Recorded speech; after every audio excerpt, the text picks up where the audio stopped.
بسم الله الرحمن الرحيم الحمد لله والصلاة والسلام على رسول الله أقاينا قردشتار وتكان وترشلارımızda hüleşip gitkeyinik Allah subhanahu wa ta'ala'nın barlığına qayha bir daliller haqında. Eng birinchi dalil aytib ketdik betinde kişinin fitra nima deb aytdik? Kişinin tabiiy tuyg'usi, tabiiy hali o'zining ko'ngli bilan bilib tura. Har bir kishi o'zining borliqqa keltiruvchi Robbihi bor ekanini ham ko'ngli bilan uga tabunuga har bir kishi muhtoj.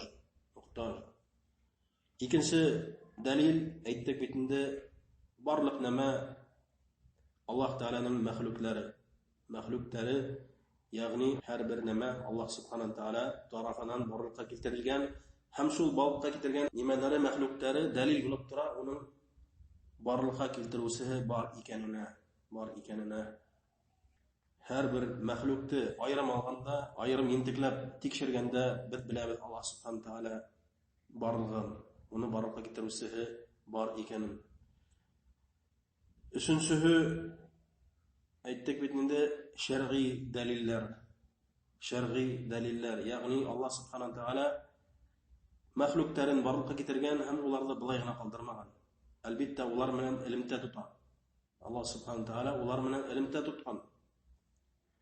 Hamda kishilarga xabar etgan ularni nimaga barliqqa keltirganin ham ularga buyurgan hem nimalardir qilgan hem tarix aylanahna kishilarga o'zining payg'ambarlarin hamda rasullarin yuborib turgan. Buning haqida endi biz o'tgan darsda ilashib ketgandik. Ham shu endi dalil bo'lib tura Alloh subhanahu wa taolaning borlig'ina. Bugun endi o'tgan darsimizni davom etib o'zimizni olib boramiz Qur'on haqida. Allah subhanahu wa ta'alaning yibergen adaqqa kitabı, adaqqa yazmağı Qur'on haqında. Biz bitinde aytib ketgaynik. Allah subhanahu wa ta'ala her bir rasulga o'zining yazmağını yibergen. Yazmağın ya'ni yetakchilik ravishida emirlari ham tiyullari ham boshqa yiberler. Boshqa nimalar, xabarlar Allah subhanahu wa ta'ala haqında nisa getirib Alloh taolaga tabilarga ham boshqa shar'iy hukmlar. Endi aytib ketdik betinde Qur'onda Alloh subhanahu wa taolo xabar ete qaysi bir yozmalar haqida. Aytdik betinde İbrahim alayhisalomga ibara suhuf ya'ni Ruscha aytmishli svitaklar. İbrahimning suhuflari bilan. Shulay Musa alayhisalomga aytdik betinde Tavrat ismli kitob yuborgan. Hamda Davud ismli rasulga yuborgan Zabur ismli kitob. Hamda Isa alayhissalom ismli payg'ambarga rasulga yuborgan Injil ismli kitob. Hamda Muhammad sallallohu alayhi vasallamga yuborgan eng adaqli kitob boshqa kitoblarning hukmlarini bitiruvchi, boshqa kitoblarning hukmlarini alishtiruvchi kitob Qur'on g'arab tilida. Ham shu Qur'onni Alloh taolo o'zining rasulina mu'jiza etdi. Albatta, yiberuning eng tub hikmati, eng tub maqsadi kishilikka yetakchilik nisa getirib islom dinini tuturga, nisa getirib Robbilarına ibodat qilirga. Shu eng dur maqsad. Lakin u shulay ikkinchi yoqdan kelganda Qur'on mu'jiza bo'lib turadi. Mu'jiza. Nima u mu'jiza? Mu'jizani bitabida anlaybizlar endi kishilar orasida g'adatdan tish ko'rinishlar mu'jiza deb ataladi. G'adatdan tish ko'rinishlar mu'jiza deb ataladi. Endi Qur'on ul mu'jiza. Hamon Alloh taolaning borlig'ina eng dur dalillarning biri. Ni yaqlab Qur'on mu'jiza. Eng birinchi endi tili yaqlab biz bilamiz ul g'arab tilida fanniy tilda aytganda hüylamdar tuzilishi, stilistika yaqlab hamda hud ustaligi yaqlab. Ruscha aytganda endi krasnorichiya yaqlab. Ya'ni ozgina hudlar dur ma'noga ega bo'luvi. Bulayda endi g'arab tili bek boy til, гарәп теле бик бай тел. Мәсәлән, гарәп телендә ике һүз менән әйтелгән һөйләмде бәлки башкорт телендә яки рус телендә ярты бит һүзләр белән аңлатырга кирәк. Ярты бит тутырып аңлатырга кирәк. Шулай Коръән битендә шул гарәп теле менән килгән битендә индерелгән Аллаһ Тәала тарафыннан һәм ул унда оста һүзләрәк һәм красноречивыйрак һүзләр юк. Бу яклап инде Коръән мөгъҗиза булып тора. Инде гарәпләр ул вакытта шул заманда күбеһе инде укый яза белмәгән, неграмотный булганнар, ләкин шигырь яклап бик көчле булганнар. Уларга тиң берәү дә булмаган. Шигырь төзү, шигырь язу буенча уларга тиң берәү дә булмаган дөньяла. Берәү дә тиң булмаган дөньяла. Һәм уларның хәтерләре бик көчле булган. Көчле хәтерле һәм дә шигырьгә бик көчле булгандар. Бик көчле, бик оста булгандар. Шуңа инде Аллаһ Субхану Тәала ибәргән Коръәнде гарәп телендә иң беренче битендә гарәпләр арасыннан башланган битне ислам һәм уны гарәп телендә ибәргән һәм бик оста телле итеп, бик оста, бик катмарлы телле итеп. Шуңа инде мусулман булмаган ислам диненнән баш тартучы, ислам диненә каршы душманлашкан гарәпләр Коръәнде ишетһәләр тукталып калгандар. Гел үзләре хезмәттән уны гаҗәпләнеп тыңлап торгандар, чөнки бу һүзләр алар аңлаганнар, бу кеше һүзләре түгел икән. Кеше һүзләре булуы мөмкин түгел икән аңлаган булгандар. Чөнки алар шигырьнең бөтен яклап оста булгандар. Инде Коръәнде ишетһәләр туктап хайран калгандар. Шулай бит инде ислам диненә душман булган тәүбашлап һәм дә Мөхәммәд саллаллаһу алейхи ва салламга душман булган кайбер бай гарәпләр ибәргәндәр иң көчле шагыйрьләрне Мөхәммәд саллаллаһу алейхи ва саллам янына уның менән һүз көрәштерер өчен. Булар битне килгәннәр дәртләнеп, "Хәзер инде мин Мөхәммәддә һүз менән ниңәсәкмен, шигырьләрне ниңәсәкмен, аның Коръәнне ниңәсәкмен" дип килгән булганнар. Мөхәммәд саллаллаһу алейхи ва саллам Коръән уку менән булар шундук кулларын күтәргәннәр, әйткәннәр, бу шагыйрь һүзләр, кеше һүзләре түгел дип әйткәннәр. Бу шигырь түгел һәм бу кеше һүзләре түгел икәнен аңлап кире чигенергә мәҗбүр булгандар. Шул яклап инде тел яклап, гарәп теле яклап Коръән ул мөгъҗиза булып торган.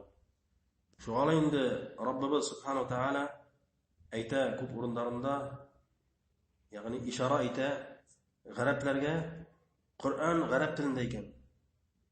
Гарәп теле һәм буйра уның хакында акыл йөртүдә һәм уйланырга. Allah subhanahu wa ta'ala ayta afala yatadabbaruna al-Qur'ana walau kana min 'indi ghayri Allahi lawajadu fihi ikhtilafan kathira. Nisa surahında мәгънәһе Qur'an хакында уйланмайдармы ди. Уның аяттары, уның осталыгы, уның матурлыгы хакында тел яклап уйланмайдармы ди. Һәм уның истәлеге хакында уйланмайдармы ди. Allah subhanahu wa ta'ala сакыруы, өндәве хакында уйланмайдармы ди. Әгәр дә ул Аллаһтан башкалардан булһа, унда күп итешһезлектәр табырдар ди.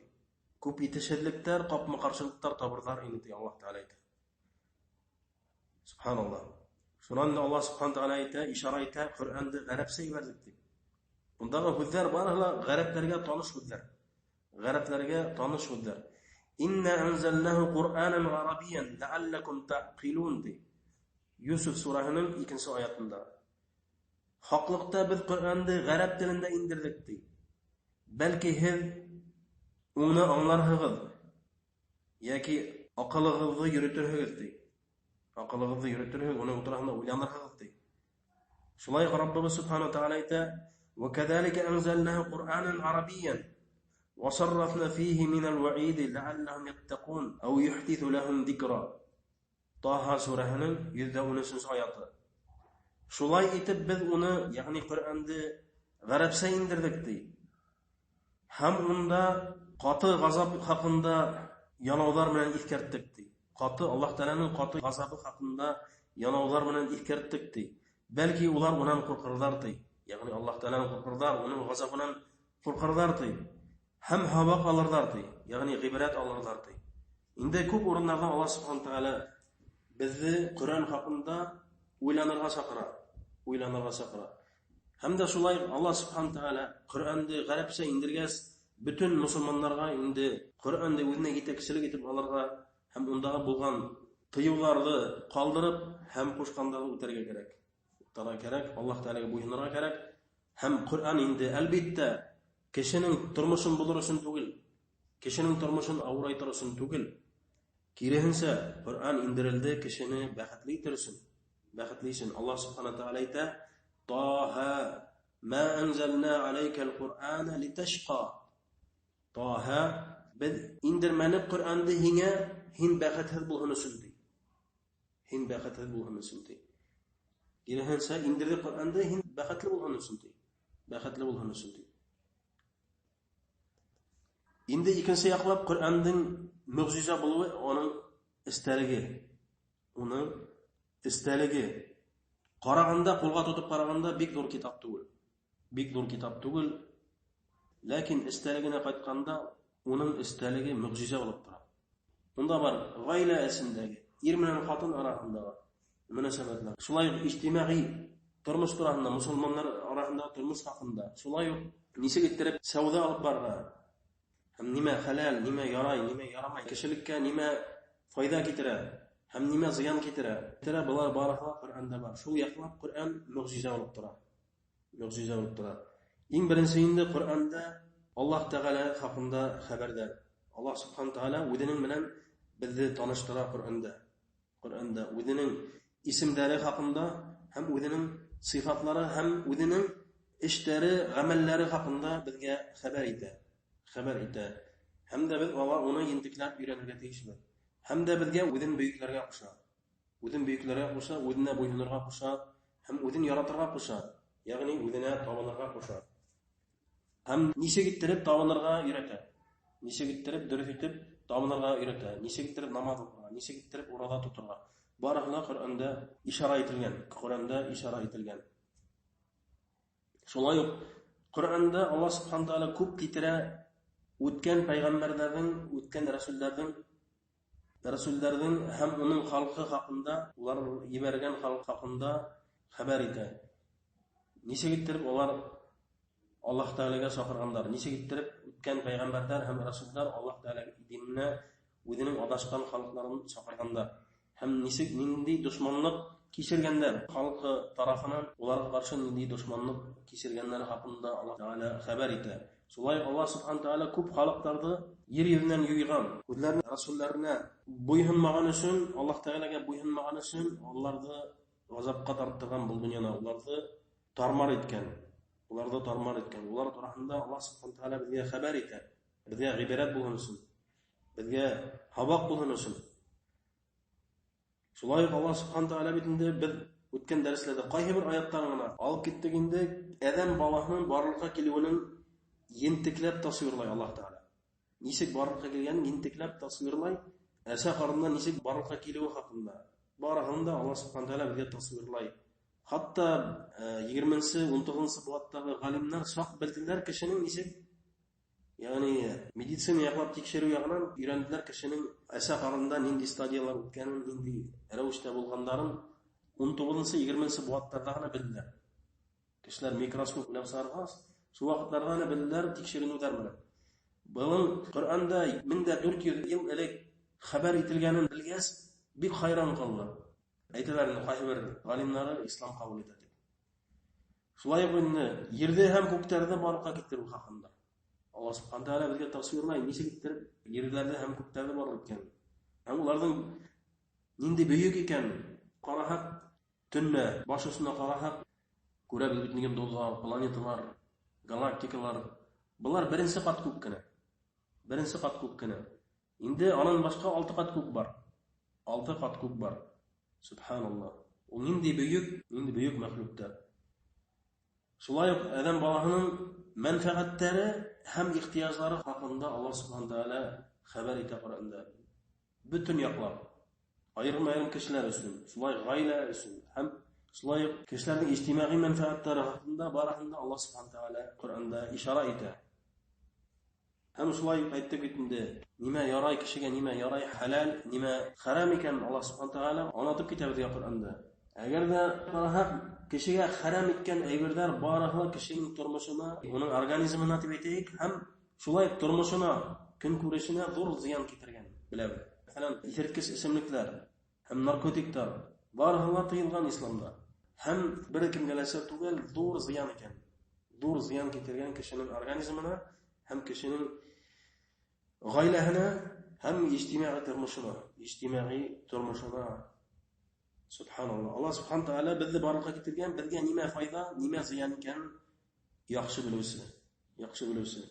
Әгәр дә шул ларда тотынып кына яшәһәк, без ике дөнья бәхетенә дусар булырбыз. Ике дөнья бәхетенә дусар булырбыз. Ләкин күп кеше инде тискәре. Күп кеше инде тискәре һәм үзенең ике дөнья бәхетеннән баш тарта. Шулай ук Коръәндә киләчәк турында һәм үткән халыклар турында хәбәр ителә. Моны әйтеп киттек инде. Шулай ук төрле алашу юлларын фаш итә Коръәндә Аллаһ Тааля. Атеистларга каршы көчле сүзләр бар. Кире кага алмаслык фаш итү сүзләре бар. Атеистларга каршы. Шулай ук Аллаһтан башка иләһләр табынучылар. Башка иләһләр үзләренә уйлап чыгар табынучылар. Мәсәлән, агачларга табынучылар, планеталарга табынучылар, кояшка, айга табынучылар, Буддага табынучылар. Шулай ук пәйгамбәрләргә, Иса пәйгамбәргә табынучылар. Яһуд һәм христианнар үзләренең пәйгамбәрләренә, үзләренең әүлияләренә хакык табынучылар. Һәм дә безнең өммәтебездә кайбер секталар дип әйтәйек, шулай ук улар юлынан китәләр, инде адашалар, табына башлыйлар кеше затларына, пәйгамбәрләргә һәм дә әүлияләргә, кеше затларына. Хакык рәвештә табына башлыйлар. Булар инде Аллаһ субхана тааля барыгын да фаш итә һәм тәнкыйтьләй. Бай инде Коръәндә күп хикаятлар бар, бездәге алда булган диндәр, ягъни шәригатьләр хакында һәм уның әһелләре хакында. Булар инде христианнар һәм дә яһудилар. Улар хакында. Бу инде барыгы мөгъҗиза. Моны берәү дә кире кага алмый. Әлбәттә, Коръәндә тәрҗемә ителә башка теленә яки рус теленә тәрҗемә ителә, башка телләргә тәрҗемә ителгән якынса мәгънәһе. Тулаем аңлайына Коръәндә әгәр дә кеше яхшылап гарәп теле өйрәнһә һәм динде өйрәнһә, тулы мәгънәһен аңлай башлай. Шулай ук инде Коръән 1440 ел элек индерелгән. Һәм унан бер хәрефле үзгәрмәгән. Бар элекке Коръәндә китаптар хаклана инде Мәккәлә, Мәдинәлә. Һәм бүгенге Коръән йер-йиренә таралган Коръәннәр, гарәпчә Коръәннәр бер хәрефле үзгәрмәгән. Белүебезчә, алдагы дәресләрдә әйтеп киткәнек, Инҗил һәм Тәврат исемле китапларда кешеләр үзләре истәлекләрен үзгәртеп иткәннәр һәм бозып бетергәннәр. Үзләренең диндәрен бозып бетергәннәр. Ләкин Коръән инде 1440 ел бер хәрефле үзгәрмәгән. Аллаһ Тәгалә әйтә: "Инна нахну наззална az-зикра ва инна лаху лахафизун." Дөреслекдә без ошо искәртүне индердек ди. Ягъни Коръәндә һәм без уны хаклаучылар ди. Без уны хаклаучылар. Хиҗр сүрәһенең 9-нчы аяты. Ягъни Аллаһ субхана тааля Коръәнне индердем ди, һәм мин аны хаклайм үзгәртүдән ди. Хаклай Аллаһ субхана тааля үзе Коръәнне үзгәртүдән. Һәм дә шулай Коръәндә Аллаһ субхана тааля уны Аллаһтың китабы икәнен инкар итүче кешеләргә һәм диндәргә сакыра. Ягъни русча әйтмәшләй вызов яһый. Ошо Аллаһ Тааляның китабында Коръәндә һәм берәй аят яки берәй сүрә язылган. Аллаһ субхана тааля әйтә: "Ва ин кунтум фи райбин мимма наззална ала абдина фa'tu би суратин мин мислиhi вад'у шухадаакум мин дуниллаhi ин кунтум садиқин."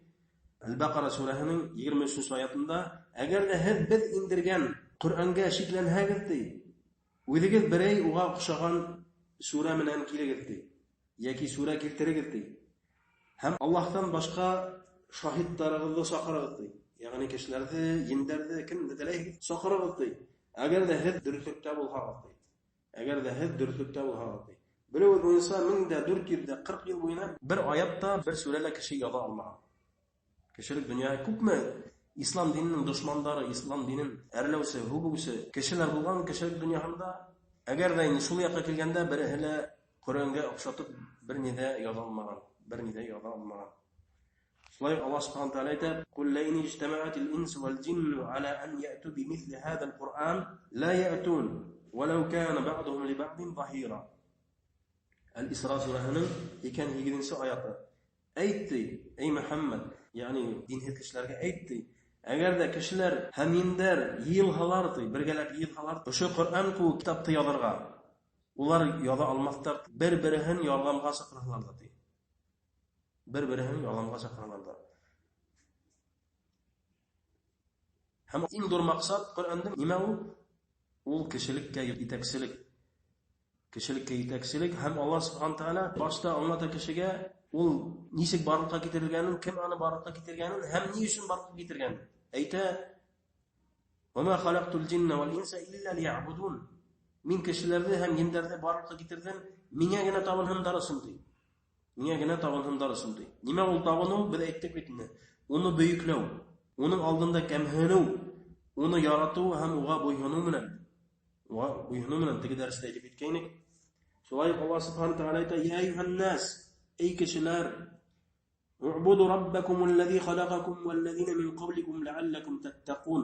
Udegizde ham hizga tiklimge ota-bobolarınızı barıqqa ketirib Rabbinizga ibodat qilib tavbani la'allakum tattaqun, balki siz uning g'azabidan qutulursiz. Balki siz uning g'azabidan haqlanursiz. Allazî ja'ala lakumul-arda firâşa. Ul hizga yerda tushak etdi. Tushak ettirib yeydi. Agar da ular qaraha yer bizga azirlangan, biz anda yashay olamiz, biz anda yuriy olamiz. Biz anda o'zimizga nima kerak shuni topamiz yerda. Og'astir, yiroqti boyliqlari, rizq, ismliklar, ham boshqa nimalar barliqlar bizga tushak etilgan qo'noqxona emas. Qo'noqxona emas. Subhanalloh, agarda ular qaraganda. Was-samaa binaa. Ham ko'klarni bina etdi. Bina etdi tirakhiz. Agarda qaraha ko'kdagi planetalarning birida tiragi yo'q. Butahla havolar elinib turadi. Elinib turadi tirakhiz. Agarda ular qaraha.